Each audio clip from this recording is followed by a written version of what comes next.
சென்னை சாலிகிராமத்தில் உள்ள தமிழிசையின் இல்லத்தில் வைக்கப்பட்டிருக்கூடிய காங்கிரஸ் கட்சியின் மூத்த தலைவர் குமரி அனந்தன் உடலுக்கு கட்சியின் தலைவர்கள், திரை பிரபலங்கள் உள்ளிட்டோர் அஞ்சலி செலுத்தி வருகின்றனர். கூடுதல் தகவலுடன் நம்முடைய செய்தியாளர் வேல்முருகன், அவருடைய இறுதிச் சடங்கு எப்போது நடைபெறவிருக்கு? எவ்வளவு நேரம் பொதுமக்கள் அஞ்சலிக்காக அவருடைய உடல் வைக்கப்பட்டிருக்கும்? தேவப்பிரியன், நேற்றிரவு காங்கிரஸ் கட்சியினுடைய மிக முக்கிய மூத்த தலைவராக இருந்த குமரி அனந்தன் அவர்கள் வயது மூப்பின் காரணமாக மருத்துவமனையில் சிகிச்சை பலர் என்று உயிரிழந்தார். இந்த நிலையில் தொடர்ச்சியாக குறிப்பாக சாலிகிராமம் பகுதியில் அமைந்திருக்கக்கூடிய தமிழிசை சவுந்தரராஜன் அவங்களுடைய இல்லத்தில் தற்போது அவருடைய உடல் வைக்கப்பட்டு பொதுமக்கள் காலையிலிருந்தே அஞ்சலி செலுத்தி வருகிறார்கள்.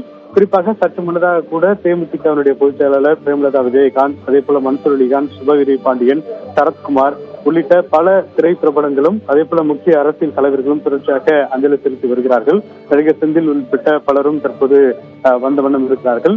குறிப்பாக இன்று மாலை 5 மணிக்கு குறிப்பாக சாலிகிராமம் பகுதியில் இருக்கக்கூடிய ஏவிஎம் மின் தகன மையத்தில் தற்போது தகனம் செய்வதற்கான அந்த ஏற்பாடுகள் செய்யப்பட்டு வருகிறது. இன்று 4:30 மணி வரைக்கும் பொதுமக்கள் அஞ்சலிக்காக வைக்கப்பட்டு இறுதி சடங்குகள் செய்யப்பட்டு பிறகு உடல் இங்கிருந்து வாகனம் மூலமாக எடுத்துச் செல்வதற்கான ஏற்பாடுகள் செய்யப்பட்டிருக்கிறது. குறிப்பாக தமிழ்நாடு முதலமைச்சர் இன்னும் சற்று நேரத்தில் இந்த பகுதிக்கு வருவதற்கான அந்த ஏற்பாடுகளை தற்போது காவல்துறையினர் ஏற்பாடுகள் செய்திருக்கிறார்கள். சட்டசபையில் முதல் நிகழ்வாக இரங்கல் தீர்மானத்தை நிறைவேற்றப்பட்டிருக்கிறது. அதே போல தமிழ்நாடு அரசின் சார்பில் அரசு மரியாதையுடன் தற்போது குமரி அனந்தன் அவர்களுடைய உடல் தகனம் செய்யப்படும் என்று தெரிவிக்கப்பட்டிருக்கக்கூடிய நிலையில் தமிழ்நாடு முதலமைச்சர் நேரடியாக தன்னுடைய இரங்கலை தெரிவிக்கக்கூடிய விதத்தில் தற்போது அஞ்சலி செலுத்துவதற்கு வாகனத்தில் வந்த வண்ணம் இருக்கிறார். இன்னும் சில நிமிடங்கள்ல தமிழ்நாடு முதலமைச்சர் வருவார் என்று தெரிவிக்கப்பட்டிருக்கிறது. அதே போல தமிழக ஆளுநர் RN ரவியும் இந்த பகுதிக்கு இன்னும் சில மணி நேரங்களில் வந்து விடுவார். அவரும் அஞ்சலி செலுத்த உள்ளார் என்று தெரிவிக்கப்பட்டிருக்கிறது. குறிப்பாக பாஜகவினுடைய தலைவர்களும் அதே போல காங்கிரசினுடைய தலைவர்களும் தற்போது வந்த வண்ணம் இருக்கிறார்கள். ஏனென்றால் குமரி அனந்தன் அவர்கள் காங்கிரசுடைய மிக மூத்த தலைவராக கருதப்படுகிறார். அதே போல அவருடைய மகள் தமிழிசை சவுந்தரராஜன் அவர்கள் முன்னாள் ஆளுநர், பாஜகவுடைய முன்னாள் தலைவராக இருந்த நிலையில் தற்போது 2 கட்சி தலைவர்களும் வந்தமுன் இருக்கிறார்கள். அதே போல பலரும் தற்போது மற்ற கட்சியை சார்ந்த பலரும் தற்போது தொடர்ச்சியாக இங்கே அஞ்சலி செலுத்துவதற்கு சாலிகிராமத்தில் இருக்கக்கூடிய தமிழிசை சவுந்தரராஜன் அவங்களுடைய இல்லத்திற்கு வந்த வண்ணம் இருக்கிறார்கள்.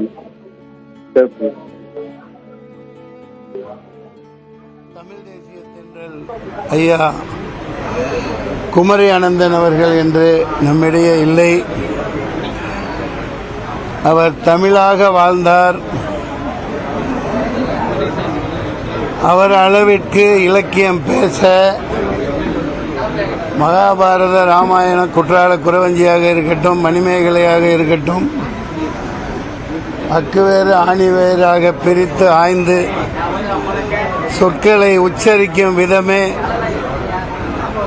ஒரு மனிதனை உத்வேகப்படுத்தக்கூடிய அளவுக்கு அவருடைய இலக்கிய பேச்சுக்கள் இருக்கும். அன்னாரின் பேச்சுக்கு நான் மிக மிக அடிமை.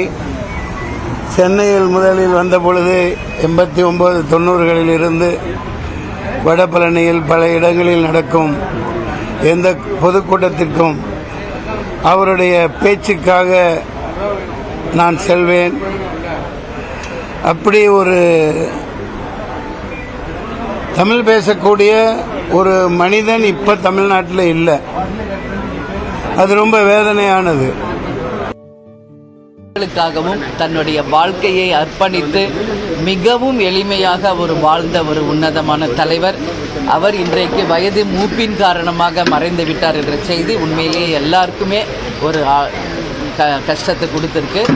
தமிழிசை சவுந்தரராஜன் அவர்களுக்கு நான் ஆழ்ந்த என்னுடைய கட்சியின் சார்பாகவும் குடும்பத்தின் சார்பாகவும் எங்களுடைய ஆழ்ந்த இரங்கலை நான் தெரிவிச்சிருக்கேன். ஏன்னா கேப்டன் மறைந்து போன்ற அன்னைக்கு என் சகோதரி மாதிரி என் கூடையே நின்னாங்க. அப்போ அவங்க கவர்னராக இருந்தாங்க. ஆனால் அந்த புரோட்டோகால் எல்லாம் எதுவும் இல்லை.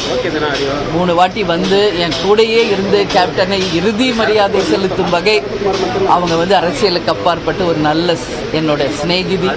அதனால் அவங்க அப்பா இன்னைக்கு இல்லை, அவங்க அம்மாவும் மறைஞ்சிட்டாங்க. அதனால் அவங்களுக்கு ஆழ்ந்த இரங்கலை நாங்கள் தெரிவிச்சிருக்கோம். எனவே அவருடைய ஆன்மா சாந்தி அடையணும் என்று எல்லாம் வல்ல இறைவனை வேண்டுகிறோம்.